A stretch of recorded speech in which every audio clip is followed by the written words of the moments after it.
Hello friends, मी Vishakha global online मराठीमध्ये आपल्या सर्वांचं स्वागत आहे.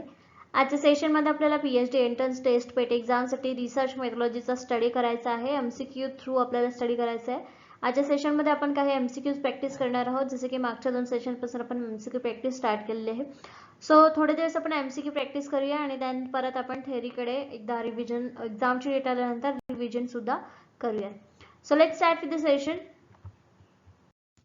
सेशन स्टार्ट करण्यापूर्वी एक इम्पॉर्टंट सूचना किंवा संधी आहे त्या स्टुडंटसाठी जे स्टुडंट्स यावर्षीची एक्झाम टार्गेट करत आहेत, PhD एंट्रन्स एक्झाम टार्गेट करणाऱ्या स्टुडंट्ससाठी. जसं की आपल्याला माहिती आहे 50% सिलेबस हा पूर्णपणे रिसर्च मेथोलॉजीवर असतो कुठल्याही पेट एक्झामसाठी. तसंच या पेट एक्झामचा म्हणजे SGBA युनिव्हर्सिटीचा देखील पॅटर्न जो आहे तो 50% रिसर्च मेथोलॉजीवरचा आहे. तर त्यासाठी आम्ही एक फुल कोर्स घेऊन आलो आहोत जो तुम्हाला गॅरंटीड सिलेक्शन मिळवून देणार आहे. या फुल कोर्समध्ये आम्ही तुम्हाला मिळवून देणार आहे संपूर्ण अभ्यासक्रम, मॉक टेस्ट, संपूर्ण अभ्यासक्रमावरील notes, video lectures plus live lectures, त्याच्यानंतर 1500 प्लस MCQ PDF सरावासाठी. सराव सगळ्यात आवश्यक असतो तुमचा स्टडी झाल्यानंतर, त्यासाठी ही PDF देखील त्याच्यामध्ये इन्क्लूड करण्यात आलेली आहे. या फुल कोर्सची फीस आहे 699 रुपये आणि इकडे दिलेल्या व्हॉट्सअप नंबरवरती मेसेज करून लगेचच तुम्ही कोर्सला जॉईन होऊ शकता आणि आपल्या प्रिपरेशनला स्टार्ट करू शकता without any hesitation. So let's start with the session. सुरू करूयाच्या प्रश्नांना. पहिला प्रश्न आहे, which of the following is true about sampling? खालीलपैकी कोणते नमुनाबद्दल खरे आहे? जेव्हा आपल्याला रिसर्च करायचा असतो त्या रिसर्चमध्ये आपण सॅम्पल्स निवडत असतो, नमुना निवडत असतो एखाद्या विषयावरती आपल्याला जेव्हा रिसर्च करायचा असतो तेव्हा, आणि त्यावरून जो आपल्याला डेटा मिळतो त्याच्यावरती मग आपण आपलं कन्क्लुजन मांडत असतो आणि आपलं रिसर्च पूर्ण करत असतो. तर ते नमुना काय आहे किंवा त्याच्यातला कुठलं स्टेटमेंट हे बरोबर आहे नमुनाबद्दल ते आपल्याला सांगायचं आहे या क्वेश्चनमध्ये. ऑप्शन्स आहेत, sample is a part of population, नमुना हा लोकसंख्येचा एक भाग आहे. Sampling saves time, money and energy, नमुना घेण्याचे वेळ, पैसा आणि ऊर्जा वाचवते नमुना घेतल्याने. Sampling helps in estimating sampling error, सॅम्पलिंगमुळे सॅम्पलिंग त्रुटीचा अंदाज घेण्यात मदत होते. D all of the above, वरील सर्व. तर नमुना का घेतात म्हणजे त्याच्यावरून आपल्याला पुढची गोष्ट डेटा मिळवण्यासाठी सॅम्पल्स का घेतात, तर तो एक लोकसंख्येचा भाग असतो. बरोबर आहे, कारण आपण लोकसंख्येमधूनच एखादे वेगवेगळे सॅम्पल्स घेतो. कुठलाही विषय निवडतो आपण तेव्हा लोकसंख्येमधलाच एक भाग घेतो, म्हणजे sample is a part of population हे स्टेटमेंट बरोबर आहे. B, sampling saves time, money and energy, B सुद्धा बरोबर आहे, कारण एखादा सॅम्पल जेव्हा आपण घेतो तेव्हा आपल्याला 10 सॅम्पल्स सेम तशाच घेण्याची गरज नसते. सॅम्पल म्हणजेच एक गोष्ट की 10 पैकी एक घ्यायचं, 10 जेव्हा सेम असतात त्यातला एक घ्यायचं, चेक करायचं, मग बाकीचं पण त्याच्यावरचं कन्क्लुजन आहे ते सेम लागू होणार बाकीच्या 9 जणांना. म्हणजेच इथं आपला टाईम वाचतोय. 10 जणांचा माहिती घेण्याच्या ऐवजी एका जणाची माहिती घेतली तर तिथे आपला टाईम वाचतोय, मनी वाचतोय, एनर्जी वाचते, म्हणजे बी स्टेटमेंट देखील बरोबर आहे. See, sampling helps in estimating sampling errors, sample म्हणजे आधीच्या ज्या चुका झालेल्या आहेत त्या त्रुटी टाळण्यासाठी सॅम्पल्स आपल्याला मदत करतात, किंवा जे चूक होणार आहे पुढे त्याच्याबद्दल अंदाज येण्यासाठी आपल्याला सॅम्पल्स मदत करतात. हे पण स्टेटमेंट बरोबर आहे. मग आपल्या इथं करेक्ट आन्सर कुठला येणार? तिन्ही स्टेटमेंट खरे आहेत सॅम्पलिंगबद्दल किंवा नमुन्याबद्दल. मग आपलं करेक्ट आन्सर इथे येणार आहे D all of the above, वरील सर्व स्टेटमेंट्स जे आहेत ती सॅम्पलिंगबद्दल खरी आहेत किंवा नमुन्याबद्दल खरी आहेत. Sampling is a process used in statistical analysis in which a predetermined number of observations are taken from the larger population. तर सॅम्पलिंग म्हणजे काय सांगितलेलं आहे की खूप मोठ्या लोकसंख्येतून काही स्टॅटिस्टिकल मेथडनी म्हणजे सांख्यिकीय मेथडनी चॉईस केलेलं म्हणजे निवडलेले लोक असतात त्याला आपण सॅम्पल्स असं म्हणू शकतो. The methodology use to sample form a larger population depends on the type of analysis being perform, but it may include simple random sampling और सिस्टमॅटिक सॅम्पलिंग.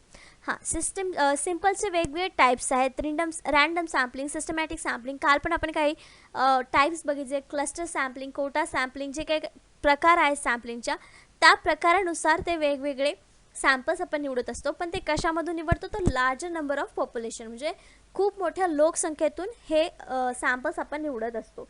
तर सॅम्पलिंग काय आहे? एक प्रोसेस आहे कशाची? मोठ्या लार्जर पॉप्युलेशनमधून थोडं आपल्याला ऑब्झर्वेशनसाठी किंवा आपल्याला अभ्यास करण्यासाठी नंबर्स निवडणे किंवा काही लोक त्याच्यामध्ये निवडणे, त्याला आपण सॅम्पलिंग म्हणू शकतो. Next question, sampling cases means, नमुन्याची प्रकरणे म्हणजे काय? केस जसं नमुना असतो त्याचे केसेस असतात वेगवेगळे सॅम्पलिंग केसेस ज्याला आपण म्हणतो, तर ते सॅम्पलिंग म्हणजे नमुन्याची प्रकरणे म्हणजे काय. ऑप्शन्स आहेत sampling using a sampling frame, sampling frame वापरून एक नमुना तयार करणे, identifying people who are suitable for research, संशोधनास योग्य लोक असे ओळखणे, literary the researchers brief case, अक्षरशः संशोधकाचे संक्षिप्त प्रकरण असतं, sampling of people, newspaper, television programmes etcetera, लोकांचे नमुने घेणे, वर्तमानपत्रे, दूरदर्शन कार्यक्रम इत्यादी. सॅम्पलिंग केसेस म्हणजे उदाहरणं असं म्हणू शकतो आपण. सॅम्पल काय काय असू शकतात त्यांना सॅम्पल केसेस असं आपण म्हणू शकतो. मग आपल्या या ऑप्शन्सपैकी करेक्ट ऑप्शन काय असणार आहे इथे. D, sampling of people, newspaper, television programmes etcetera, these are the sampling cases. नमुन्याची प्रकरण आहेत किंवा उदाहरणं आहेत असं आपण म्हणू शकतो. म्हणून आपलं करेक्ट आन्सर तर डी आलेलं आहे. Sampling in case study research involves decision that the researchers make regarding sampling strategies, the number of case studies, and the definition of unit of analysis. It is central theory of building. The sampling cases काय study करायला सांगतं आपल्याला की samples कसे कसे घेतले पाहिजे, त्यात स्ट्रॅटेजी कुठल्या असल्या पाहिजेत, किंवा एखादी केस स्टडी केल्यानंतर त्याच्यावरती दुसरे सॅम्पल्स कसे निवडले पाहिजेत याबद्दल माहिती मिळण्यासाठी हे सॅम्पल केस आपण घेत असतो. याच्यामध्ये नंबर्स आपण ठरवू शकतो की केसेस किती घेऊ शकतो, केस स्टडी ज्याला म्हणतो आपण त्या स्टडी किती घेऊ शकतो हे नंबर्स आपण ठरवू शकतो. त्याचा ॲनालिसिस केल्यानंतर मग आपल्याला एखादी थेअरी बिल्ड करायला सोपं जातं. Next question, the aggregate of all the units pertaining to the study is called. अभ्यासाशी संबंधित सर्व युनिट्सचे एकत्रीकरण म्हणजे काय. Aggregate all the units pertaining to the study is called. आपण जे आता जे प्रश्न बघितले तिन्ही, तिसरा प्रश्न देखील हा सॅम्पल्सशीच रिलेटेड आहे. त्यांनी असं विचारलं की अभ्यासाशी संबंधित सर्व युनिट्सचे एकत्रीकरण. इथे युनिट या अर्थाने वापरले की सॅम्पल्स. सॅम्पल्सचं एकत्रीकरणाला आपण काय म्हणतो. सॅम्पल्स माहिती आपण लोकांमधलेच घेत असतो. मग त्या युनिट्सला एकत्रितकरण म्हणजे एकत्रितपणे काय म्हणू शकतो. ऑप्शन्स आहेत population, universe, unit, sample, frame. तरी ऑलरेडी आपल्या प्रश्नामध्ये युनिट आहे, मग त्यामुळे युनिट आपलं करेक्ट आन्सर असणार नाही. सॅम्पल्स त्याला म्हणता येईल का, नाही. ते सगळं एकत्रित नसतं. सॅम्पल्स आपण चॉईस केलेले असतात किंवा त्याचे वेगवेगळे प्रकार पडलेले असतात. फ्रेम येईल का, नाही.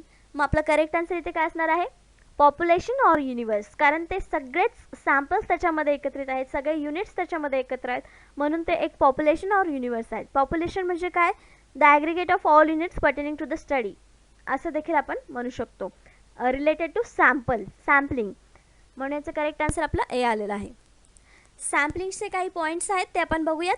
The aggregate of all the units pertaining to the study is called a population or universe. जे आता आपण बघितलं स्टेटमेंट की जे ॲग्रिगेट्स युनिट्स एकत्रितपणे काम करतात त्यांना आपण काय म्हणतो, पॉप्युलेशन किंवा युनिवर्स म्हणतो.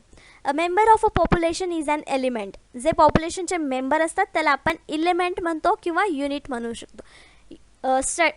एलिमेंट ऑफ स्टडी असं म्हणू शकतो, म्हणजेच एलिमेंट हा शब्द देखील त्याला म्हणू शकतो. अ part of a population is called a samples. तर हे जे वेगवेगळे आपल्याला ऑप्शन्समध्ये आले होते की युनिट काय आहे, एलिमेंट काय आहे, सॅम्पल काय आहे, पॉप्युलेशन आणि युनिवर्स काय आहे, तर त्याची ही स्टेटमेंट आपल्याला आन्सर्स देत आहेत. The aggregate of all units pertaining to the study is population. The member of population is element. A part of the population is a sample. The process of drawing a sample from the population is called sampling. Sampling ची ही व्याख्या थोडक्यात करता येईल आपल्याला की the process of drawing a sample from population. The list of sampling units from which a sample is taken is called sampling frame. Sampling frame ची व्याख्या इथे काय दिलेली आहे, लिस्ट जे सॅम्पल युनिट्स आहेत त्या सगळ्यांची लिस्ट, त्याला आपण सॅम्पलिंग फ्रेम असं म्हणू शकतो. ह्या सॅम्पलिंगच्या काही कन्सेप्ट आहेत, छोटे छोटे आहेत, ते आपल्याला लक्षात ठेवायचे आहेत. नेक्स्ट क्वेश्चन आहे 4 नंबरचा. Dash dash refers to those elements from which samples are specifically chosen or selected for research. Dash dash त्या घटकांचा संदर्भ आहे ज्यातून नमुने विशेषतः निवडले जातात किंवा संशोधन निवडले जातात. आपल्याला प्रश्न असा दिलेला आहे की ज्यातून आपण सॅम्पल्स निवडतो, जे एलिमेंट्स असतात ते सॅम्पलसाठी निवडलेले जातात, ते कुठल्या गटातून किंवा कुठल्या गोष्टीतून निवडले जातात. आपल्याला ऑप्शन्स दिलेले आहेत finite populations, target population, infinite population, sampling population. तर याचं करेक्ट आन्सर आहे बी, टार्गेट पॉप्युलेशन म्हणजे लक्ष्य लोकसंख्या. हे याचं करेक्ट आन्सर आहे, कारण आपण सॅम्पल्समधून, सगळ्या पॉप्युलेशनमधून आपण रिसर्च करत नाही. आपण रिसर्च करताना एक स्पेसिफिक टार्गेट पॉप्युलेशन बघतो आणि त्यातून मग सॅम्पल्स निवडतो. समजा आपला विषय आहे की सरकारी नोकरी करणारे लोक, तर त्यातून आपलं टार्गेट पॉप्युलेशन काय असणार आहे, तर जे गव्हर्मेंट सर्व्हिस करत आहेत, सरकारी नोकरी करत आहेत, हे आपलं टार्गेट पॉप्युलेशन असणार. लक्ष लोकसंख्या असणार आहे. तर फायनाईट आणि सॅम्पलिंग पॉप्युलेशनमधून आपण सॅम्पल्स निवडायला जाणार नाही, ते आपल्याला खूप कठीण होईल. मग आपण कशातून निवडणार आहोत, ते टार्गेट पॉप्युलेशनमध्ये लक्ष लोकसंख्येमधून ते आपण निवडणार आहोत. म्हणजे आपलं करेक्ट ऑप्शन बी आलेलं आहे. The target population is the group of individuals that the intervention intends to conduct research in and draw conclusions from. In cost effectiveness analysis, characteristics of target population and any subgroups should be described clearly. मग target population काय, जे मी सांगितलं तेच तिथे सांगितलेलं आहे की जो आपण विषय निवडलेला आहे ते आपल्याला कन्क्लुजन त्याच्यावरती मिळण्यासाठी त्या विषयाशी रिलेटेड जे लोक आहेत त्याला आपण टार्गेट पॉप्युलेशन असं म्हणू शकतो. Example of target population are companies' customer base, the population of particular country, the student at a particular university or a tenant of housing association. हे वेगवेगळे एक्झाम्पल दिलेले टार्गेट पॉप्युलेशनचं. जेव्हा आपण कस्टमरशी रिलेटेड काहीतरी रिसर्च करत असू तेव्हा आपला टार्गेट पॉप्युलेशन असणार आहे कंपनीज कस्टमर बेस. त्यानंतर the population of particular country, एखाद्या कंट्रीचा आपण जेव्हा रिसर्च करणार असेल तेव्हा पॉप्युलर कंट्रीचे पॉप्युलेशन जे आहे ते आपलं पॉप्युलेशन टार्गेट असणार आहे. नंतर the student at a particular university, एखाद्या युनिव्हर्सिटीचं जेव्हा आपण रिसर्च करणार असेल तेव्हा आपला टार्गेट पॉप्युलेशन हे त्या पर्टिक्युलर युनिव्हर्सिटीचे स्टुडंट्स असणार आहेत. अशा प्रकारचं एक्झाम्पल आपण देऊ शकतो टार्गेट पॉप्युलेशनसाठी. नेक्स्ट क्वेश्चन आहे 5th नंबरचा. अ member of population is called, लोकसंख्येच्या सदस्याला असे म्हणतात. मग अशी आपण सॅम्पलिंगच्या एक्सप्लेनेशनमध्ये सॅम्पलिंगविषयी क्वेश्चन होता आपला, त्याच्यामध्ये आपण सॅम्पलिंगचे छोटे छोटे कन्सेप्ट बघितल्या होत्या. त्यामध्ये ही लाईन, हे स्टेटमेंट सेम जसंचे तसं होतं. अ member of a population is called dash dash. तर आपले ऑप्शन्स आहेत एलिमेंट्स, घटक, डेटा, फॅमिली, कुटुंब, ग्रुप, गट. त्याचं करेक्ट आन्सर आहे ए, एलिमेंट्स, घटक. अ member of a population is called element. Elements sampling or direct element sampling is a sampling method whereby every unit, that is person, organization, group, company, etc. has an equal chance of being selected to be included in a research sample. तर जेव्हा आपण sample म्हणून element निवडतो तेव्हा त्याच्यामध्ये पर्सनचं नाव असू शकतं, organisation असू शकतं, ग्रुप असू शकतं किंवा कंपनी असू शकते. यापैकी काहीही असू शकतं एलिमेंट सॅम्पलिंगमध्ये. तर आपलं जे स्टेटमेंट होतं की जे सॅम्पल्स असतात, पॉप्युलेशन असतात, त्यांना आपण एलिमेंट्स म्हणू शकतो. मग इथे आपलं करेक्ट आन्सर एलिमेंट आहे. नेक्स्ट क्वेश्चन आहे 6 नंबरचा. The population to be sampled is divided into units which are known as. नमुने घेण्याची लोकसंख्या युनिट्समध्ये विभागली गेली आहे, त्याला असे म्हणून ओळखले जाते. आपण नमुने जेव्हा घेतो तेव्हा काही युनिट्समध्ये त्याची विभागणी करतो आणि एखादं युनिट मग आपल्याला रिसर्चसाठी आपण घेतो, त्याला काय म्हणतात. Options sampling frame, sampling error, sampling gap, sampling units. त्याचा करेक्ट आन्सर आहे डी, सॅम्पलिंग युनिट्स. आपल्याला क्वेश्चनमध्येच आन्सर विचारेल डिवायडेड इंटू युनिट्स, त्याला काय म्हणतात, सॅम्पलिंग युनिट्सला काय म्हणतात असं विचारलेलं आहे. Sorry, the population to be सॅम्पल्ड, जे पॉप्युलेशन सॅम्पल म्हणून आपण घेणार आहे, जे युनिटमध्ये डिवाइड झालेले आहेत त्यांना काय म्हणणार आहे. क्वेश्चनमध्येच आन्सर आपल्याला मिळालं की सॅम्पलिंग युनिट्स असं त्याला म्हणतात. म्हणजे करेक्ट आन्सर आपल्याला जे मिळालेलं आहे ते आहे D. In the context of market research, a sampling unit is an individual person. Sampling unit कशाला म्हणतात, तर individual personला म्हणतात. In the context of market research, sampling units are taken from entire population. Sample units कशातून घेतो आपण, तर जे सर्व लोकसंख्या आहे त्याच्यातून आपण sampling units निवडत असतो.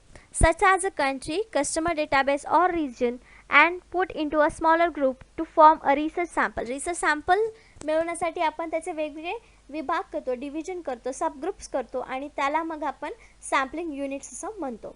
दिस groups of unit is then use to research, analyse, draw conclusion on it. हे युनिट्स मग नंतर आपण रिसर्चसाठी पुढे घेतो आणि नंतर त्याच्यावरती विश्लेषण करतो, ऑब्झर्वेशन करतो आणि मग त्यातून एक कन्क्लुजन आपण काढतो, जो आपल्याला रिसर्चमध्ये काढायचा आहे किंवा जे आपल्या रिसर्चचा हायपोथेसिस आहे ते क्लिअर करणं किंवा त्याच्यावरती काय कन्क्लुजन निघते हे क्लिअर करणं, हे नंतरची प्रोसेस होते जेव्हा आपण युनिट्सला डिवाइड करून मग एखादं युनिट आपण आपल्या स्टडीसाठी चॉईस करतो तेव्हा. नेक्स्ट क्वेश्चन आहे 7th नंबरचा. Which of the following are steps in sampling process. Sampling प्रक्रियेत खालीलपैकी कोणती पायरी आहे. ऑप्शन्स आहेत डिफायनिंग टार्गेट पॉप्युलेशन, लक्ष्य लोकसंख्या परिभाषित करणे, selecting and identifying the sample method, नमुना पद्धत निवडणे आणि ओळखणे, चूजिंग सॅम्पलिंग फ्रेम निवडणे, आणि D all of the above वरील सर्व. तर सॅम्पलिंग प्रक्रियेत कुठली पायरी आवश्यक आहे किंवा कोणती पायरी आहे हे आपल्याला सांगायचं आहे.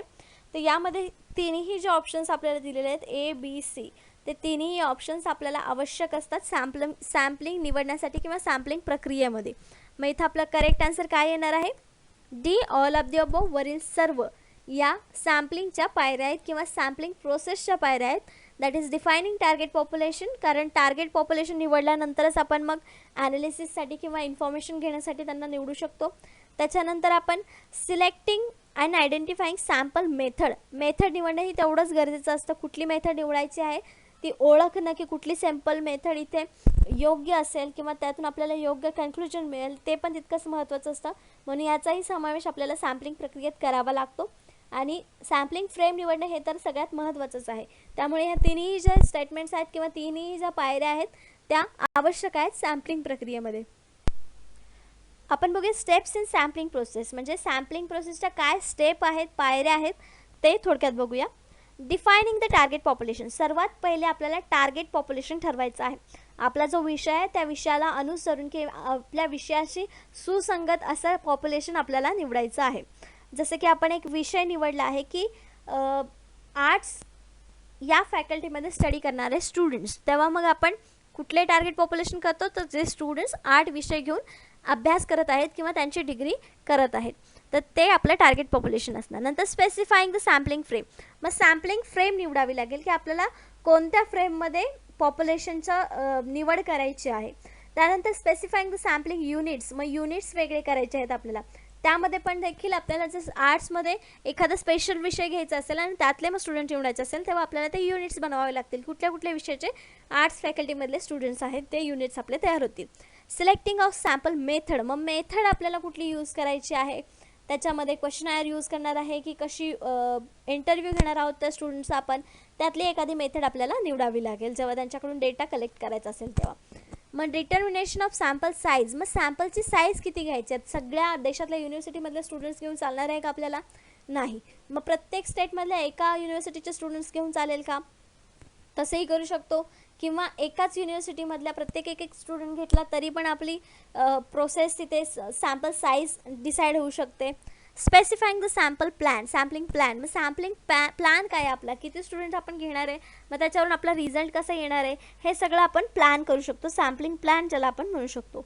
सिलेक्टिंग द सॅम्पल, आणि हे सगळं झाल्यानंतर मग आपले सॅम्पल्स हे सिलेक्ट होणार आहेत. या सगळ्या प्रोसेसमधून गेल्यानंतर लास्टला मग सॅम्पल सिलेक्ट केले जातात. जे आपल्याला आवश्यक आहेत प्रत्येक सॅम्पलमध्ये आपल्या रिसर्चसाठी ते आपण सॅम्पल म्हणून निवडतो. मग इथे आपली सॅम्पल घेण्याची किंवा सॅम्पल निवडण्याची प्रोसेस कंप्लीट होते.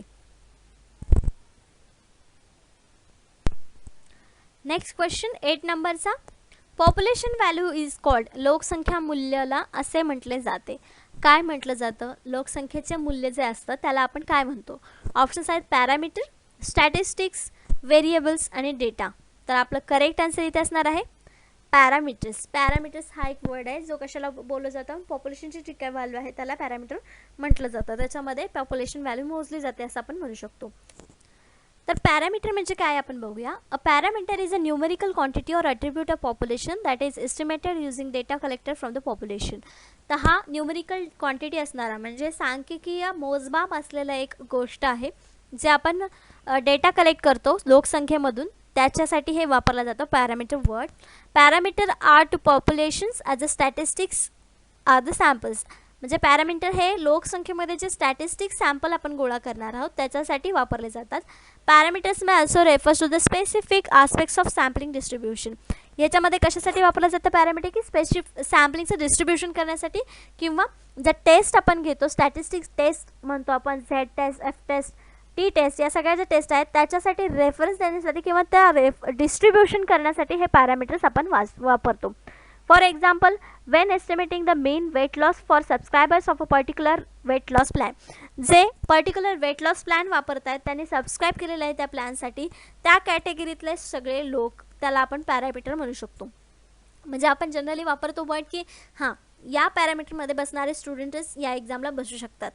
हे पॅरामीटर वर्ड आपण इथे असं वापरू शकतो. The most straightforward point estimate is the sample mean. Sample mean काढण्यासाठी आपण पॅरामीटर हा वर्ड वापरतो असे इथे आपण म्हणू शकतो. नेक्स्ट क्वेश्चन आहे 9 नंबरचा. Sample value is called. नमुना मूल्य याला असे म्हटले जाते. काय म्हटले जातं? पॉप्युलेशन व्हॅल्यूला आपण पॅरामीटर म्हणतो. मग इथे सॅम्पल व्हॅल्यू विचारलेले आहे. ऑप्शन्स आहेत पॅरामीटर, स्टॅटिस्टिक, आकडेवारी, व्हेरिएबल, चल, डेटा. तर आपल्या ऑप्शन्समध्ये इथे करेक्ट आन्सर आपल्याला लगेच सापडेल. जेव्हा पॉप्युलेशनच्या व्हॅल्यूला पॅरामीटर्स म्हणतात, तर सॅम्पलच्या व्हॅल्यूला आपण काय म्हणणार? स्टॅटिस्टिक. एकच वर्ड आहे जो सॅम्पल्सची व्हॅल्यू सांगू शकतो आपल्याला, म्हणून आपल्या इथं करेक्ट वर्ड आहे, करेक्ट ऑप्शन आहे स्टॅटिस्टिक्स, आकडेवारी. सॅम्पल व्हॅल्यूला आपण स्टॅटिस्टिक असं म्हणतो. A sample value is the value of statistic calculating using the values of sample. सॅम्पलच्या व्हॅल्यू कशा मोजल्या जातात? तर स्टॅटिस्टिक जे काय आहे आपले नंबर्स आहेत त्याला कॅल्क्युलेट केलं जातं, त्याची व्हॅल्यू जे निघेल ते सॅम्पलची सॅम्पल व्हॅल्यू आहे असं आपण म्हणू शकतो. A population value also called parameter. जसं आता लास्ट आपण क्वेश्चनमध्ये बघितलं की पॉप्युलेशनची व्हॅल्यू जे आहे त्याला पॅरामीटर म्हणतात. Is calculating using all the values of the entire population. सगळ्या पॉप्युलेशनच्या व्हॅल्यूज कॅल्क्युलेट करून आपण सॅम्पल व्हॅल्यूज काढत असतो. म्हणजे आपलं करेक्ट ऑप्शन काय आलं होतं? सॅम्पल व्हॅल्यूला काय म्हणतो आपण? स्टॅटिस्टिक्स. नेक्स्ट क्वेश्चन आहे 10 नंबरचा. A complete survey of population is called. लोकसंख्येचं संपूर्ण सर्वेक्षण असे म्हणतात. कशाला म्हणतात? ऑप्शन्स आहेत सेन्सस, जनगणना, सॅम्पल म्हणजे नमुना, रिपोर्ट म्हणजे अहवाल, D none of the above. वरीलपैकी कोणतेही नाही. आपण आपल्या स्कूल लेवलच्या एज्युकेशनमध्ये देखील संपलेलं आहे की पॉप्युलेशनचा दर 10 वर्षांनी सर्वे होत असतो, ज्याला आपण सेन्सस म्हणून ओळखतो, म्हणजे जनगणना ज्याला म्हणतो. दर 10 वर्षांनी ही जनगणना होत असते. तर आपल्या इथे करेक्ट आन्सर देखील ए आहे, सेन्सस, जनगणना. A complete survey of population is called census, जनगणना. Census includes the total process of collecting, compiling, analyzing, evaluating, publishing and disseminating statistical data regarding the population and housing and their geographical location.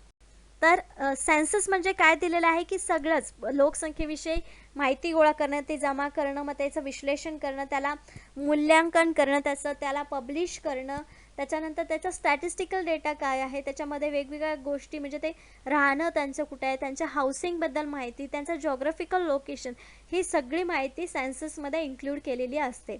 दर 10 वर्षांनी ही माहिती update होत असते आणि त्यावरूनच आपल्याला प्रत्येक म्हणजे देशामध्ये देशाची लोकसंख्या आज किती आहे, यावर्षी किती आहे, हे आपल्याला लक्षात येत असतं. Population characteristics include demographic, social and economic data are provided as of particular date reference period. तर इथे काय दिलेलं आहे आपल्याला की पॉप्युलेशनचे कॅरेक्टरिस्टिक्स जे आहेत त्याच्यामध्ये असतात सेन्ससमध्ये सोशल, इकॉनॉमिक, डेमोग्राफिक म्हणजे लोकसंख्येविषयी, सामाजिक किंवा आर्थिक माहिती देखील या सेन्ससमध्ये आपल्याला मिळालेली असते. म्हणजे किती लोक बेरोजगार आहेत, किती लोकांना रोजगार नाही आहे, त्याच्यानंतर किती लोकांना रोजगार मिळतोय पण भूक मार होते किंवा जीवन जगण्यासाठी त्यांच्याकडे आवश्यक पैसे नाही आहे. ही सगळा डेटा जो इन्फॉर्मेशन जे आहे ते आपल्याला सेन्ससमधून मिळते किंवा सेन्ससवरती रिसर्च केल्यानंतर आपल्याला प्राप्त होत असते. पण पर्टिक्युलर डेटमध्ये, पर्टिक्युलर पिरियडमध्ये, रेफरन्स पिरियडमध्ये. का? कारण तो दर 10 वर्षांनी होते, म्हणजे 10 वर्षाच्या पिरियडसाठी ती माहिती व्हॅलिड असते. त्यानंतर ती माहिती अपडेट होते दर 10 वर्षांनी आणि त्याच्यातून मग आपल्याला पुढच्या नेक्स्ट अपडेटेड माहिती पुढच्या 10 वर्षांनीच मिळते. त्याला आपण जनगणना किंवा सेन्सस असं म्हणतो. तर अशा प्रकारचे आजचे 10 प्रश्न आणि 10 कन्सेप्ट आपल्या इथे संपलेले आहेत. आजच्या व्हिडिओमध्ये किंवा आजच्या सेशनमध्ये आपण सॅम्पलिंग या टॉपिकवरचे क्वेश्चन्स बघितलेले आहेत 10 आणि त्या 10 क्वेश्चन्सवरचे 10 कन्सेप्ट सॅम्पलशीच रिलेटेड होत्या. नेक्स्ट लेक्चरमध्ये आपल्याला रिसर्च मेथॉडॉलॉजीच्या काही डेफिनेशन्स, त्याचे कॅरेक्टरिस्टिक्स बघायचे आहेत, ते एक्सप्लेन करायचे आहेत. त्यानंतर आणखीन काही टॉपिक होतील नेक्स्ट लेक्चरमध्ये. आजच्या लेक्चरसाठी धन्यवाद. थँक्यू.